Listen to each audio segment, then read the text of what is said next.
हिंदुस्तान में हर संस्कृति की अपनी खास पहचान है। इन्हीं में जनजातीय संस्कृति के अपने अपने अनूठे रंग भी हैं। सबसे बड़ी बात आजकल जहां सभी आधुनिकतावाद और पाश्चात्य रंगों में अपनी मूल पहचान को भूल चुके हैं, वहीं जनजातीय संस्कृति अपने में कुछ रंग आज भी संजोए हुए है। इन्हीं रंगों में एक नाम आता है पिथौरा चित्रकला का। ये हमारे देश की वह कला है जिस पर जनजातीय लोगों का एकाधिकार है।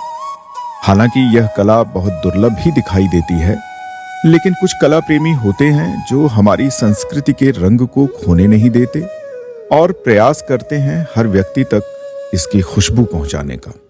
और ये जो चित्रकला है इसे क्या कहते हैं? ये हमारा भील भिलाला और राठवा लोगो, गुजरात छोटा उदेपुर राठवा लोगो, अलीराजपुर भील न भिलाला, इन्हें पिठोरो करीने पूजे, इन्हें पिठोरा बोले और इन्हें पूजा पाठ करे और खूब सारी पूरा गांव ने सगा संबंधी ने बुलाने खावाड़ू पड़े, पियाड़ू पड़े, पूजा पाठ कर जे। इस कला के माध्यम से वे न सिर्फ अपनी संस्कृति बल्कि महापुरुष और देवताओं को भी चित्रित करते हैं। जनजातीय कलाकारों के द्वारा पिथौरा बनाने के दौरान पारंपरिक लोकगीत गाए जाते हैं और अपने पूर्वजों का आह्वान किया जाता है।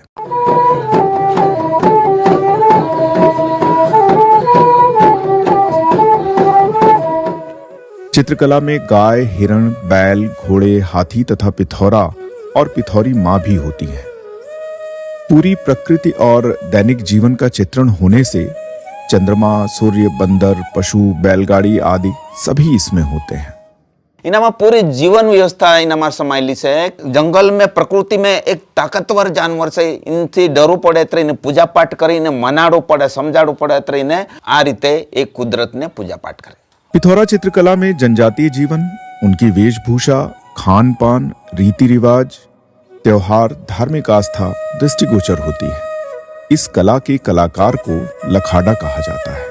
आइए अब चलते हैं उस शख्सियत की ओर जिन्होंने पिथौरा चित्रकला को गांव से शहर तक पहुंचाने में अपनी महत्वपूर्ण भूमिका निभाई है।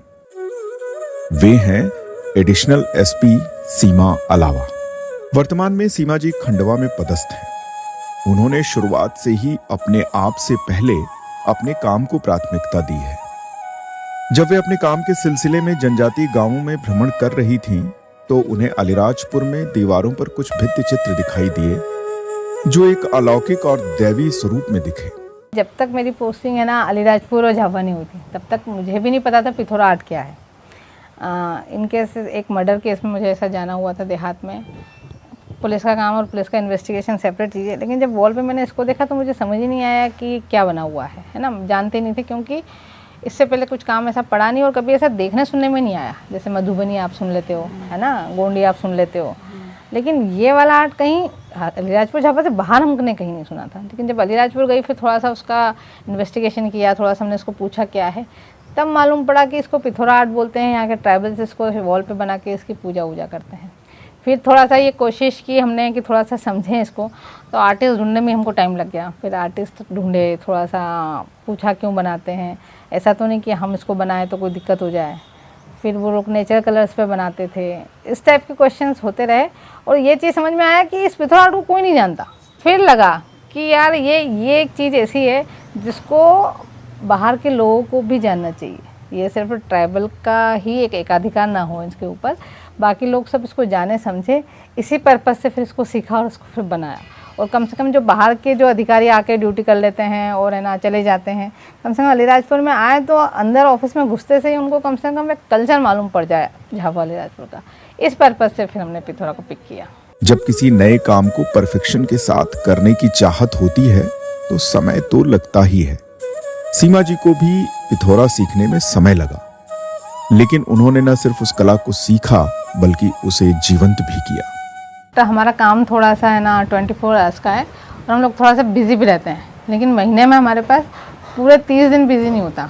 हमारे पास कुछ टाइम कभी कभी ऐसा होता है कि हमेशा लॉ एंड ऑर्डर नहीं होता, हमेशा वीआईपी ड्यूटीज़ नहीं होती है, लेकिन फिर भी हमारा 8-10 दिन महीने में ऐसे निकलते हैं कि जब हम थोड़े से फ्री रहते हैं तब मैं है ना इसको करती हूँ।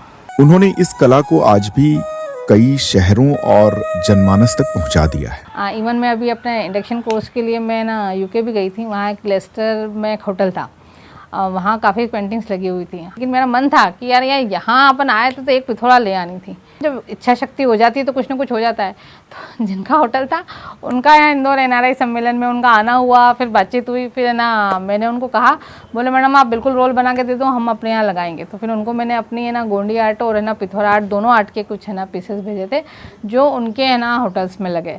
तो वहाँ तक भी जो भी देखेगा कम से कम एक बार रिएक्ट करके पूछेगा तो किस टाइप का आर्ट था।